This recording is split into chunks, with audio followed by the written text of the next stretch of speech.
Hello दोस्तों, आज की कहानी बहुत ही मज़ेदार है। एक सारस ने एक केकड़े से कहा, एक चिंता की बात है। कुछ दिनों में कुछ लोग इस तालाब को पाट देंगे, मैंने ऐसा सुना। फिर बेचारी मछलियाँ मर जाएंगी। केकड़े ने कहा, कैसे बचाएंगे फिर? केकड़े ने ये बात जाकर मछलियों से कह दी। अब वो भी परेशान हैं कि हमें अब कौन बचाएगा। दोस्तों, क्या सच में कुछ लोग तालाब को पाटने वाले थे या सारस की ये कोई चाल थी? आइए जानते हैं कि क्या है ये कहानी। जंगल में एक तालाब था और उसके किनारे एक सारस रहता था। तालाब में ढेर सारी मछलियाँ थी। सारस प्रतिदिन तालाब के किनारे बैठकर मछलियों को खाया करता। इस तरह उसका जीवन बड़े ही सुख में बीत रहा था। इसी तरह कई साल बीत गए। अब सारस बूढ़ा हो चला था। उसमें पहले जैसी शक्ति और चपलता नहीं बची थी, जिस कारण वह मछलियों को पहले की तरह नहीं पकड़ पाता था और अक्सर भूखा रह जाता था। वह चिंतित हो उठा कि इसी तरह मैं किसी दिन भूख से मर ही जाऊंगा। वह किसी ऐसे उपाय के बारे में सोचने लगा जिससे उसका पेट भर जाए और भूखों मरने की नौबत ना आए। और सोचते सोचते उसके दिमाग ने मक्कारी से भरा एक उपाय खोज निकाला। एक दिन सवेरे सवेरे वह रोनी सूरत बनाकर तालाब के किनारे जा बैठा। तालाब में रहने वाले एक केकड़े ने जब सारस को उदास देखा तो उसने उसके पास आकर पूछा, क्या बात है सारस भाई, आज आप उदास क्यों हैं? आज आप मछलियों को भी नहीं पकड़ रहे हैं। सारस बड़ी दुखी आवाज़ में बोला, क्या बताऊं केकड़े भाई, आज मैं सचमुच बहुत दुखी हूँ। इतने साल से मैं इस तालाब के किनारे रहता आ रहा हूँ। आज मैंने इस तालाब के बारे में बड़ी बुरी खबर सुनी है, तभी से उदास हूँ। केकड़ा अधीरता से बोला, कौन सी बुरी खबर सुनी है सारस भाई, कृपया मुझे भी बताइए, मैं भी तो इसी तालाब पर निर्भर हूँ। सारस बोला, थोड़ी देर पहले कुछ मनुष्य यहाँ आए थे।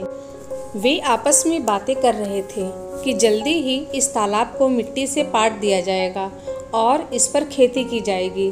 अब तुम ही बताओ केकड़े भाई, तालाब अगर पाट दिया गया तो इसमें रहने वाली सारी मछलियाँ मर जाएंगी। मुझे उन मछलियों की बड़ी चिंता हो रही है। मेरा क्या है, मैं तो किसी दूसरे तालाब के किनारे चला जाऊंगा, मगर बेचारी मछलियाँ कैसे जाएंगी? उन्हें तो मरना ही पड़ेगा ना। केकड़ा यह सुनकर दुखी होकर बोला, सचमुच यह तो बहुत बुरी खबर है भाई। केकड़े ने यह खबर तालाब में रहने वाली मछलियों को भी बताई। मछलियों के बीच यह सब सुनकर हड़कंप मच गया, रोना धोना शुरू हो गया। मछलियाँ रोती कलपती हुई सारस के पास पहुँची और कहने लगी, सारस दादा, तालाब पाट दिया गया तो हम सब तो बेमौत मारे जाएंगे। अब आप ही हमारे जीवित रहने का कोई उपाय बताइए। सारस मन ही मन खुश होता हुआ किंतु ऊपर से दुखी मुद्रा बनाकर बोला, संकट तो बहुत बड़ा है, लेकिन मैं तुम लोगों की जान बचाने की हर संभव कोशिश करूंगा। तुम लोग चूंकि इस तालाब के भीतर रहती हो, इसीलिए तुम्हें पता नहीं होगा कि यहाँ बाजू में ही इससे बड़ा तालाब है।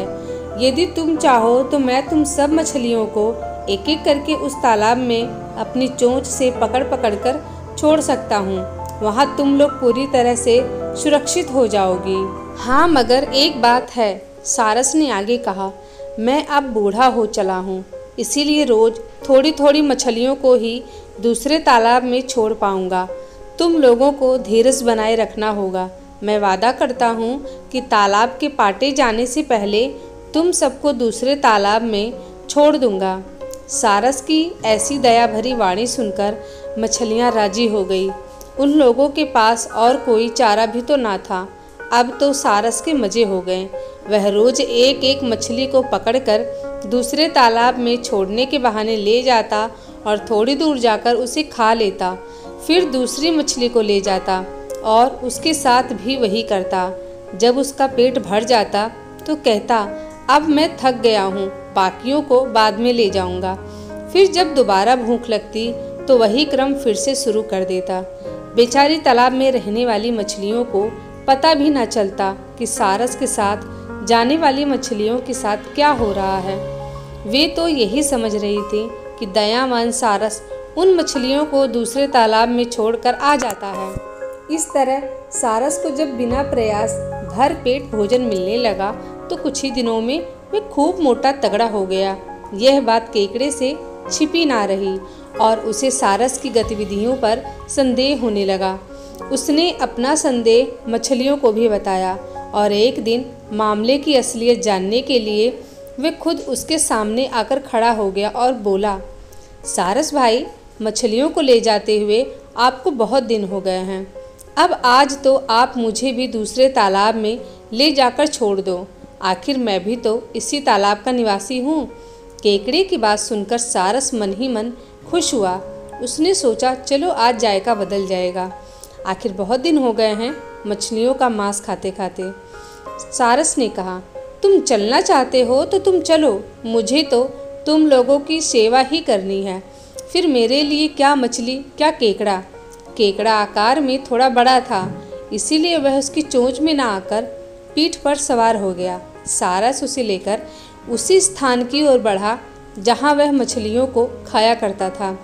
वहाँ केकड़े को हड्डियों का ढेर नजर आया। ये मछलियों की हड्डियाँ थीं। केकड़ा बोला, सारस भाई, ये हड्डियों का ढेर कैसा है। सारस दुष्ट हंसता हुआ बोला, ये मछलियों की हड्डियों का ढेर है मूर्ख।